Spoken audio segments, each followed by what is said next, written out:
واشہدوا ذوی عدل منکم، گواہ مقرر لو تو انصاف والے تم میں سے، گواہ ہونا چاہیے تک پھر جھگڑا نہ ہو۔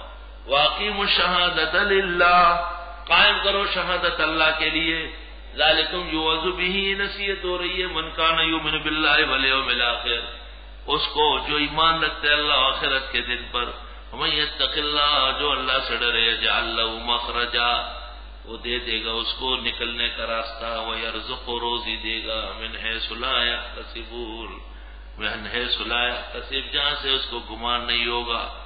ومن یتوکل علی اللہ، جو بھروسہ کرے اللہ پر، فہو حسبہ، کافی ہے۔ ان اللہ بالغ امرہ، بے شک اللہ پہنچنے والے ہیں اپنے کام کو، قد جعل اللہ لکل شیء قدرا، یقیناً مقرر کی اللہ نے ہر چیز کا اندازہ۔ یہ آیت تکثیر ہے رشتہ صالحہ کے لیے۔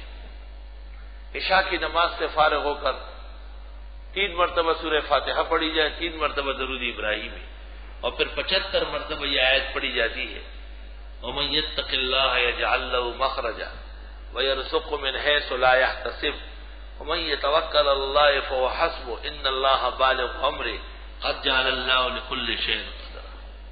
7 ہفتے کا عمل ہے، انشاءاللہ کام ہوگا۔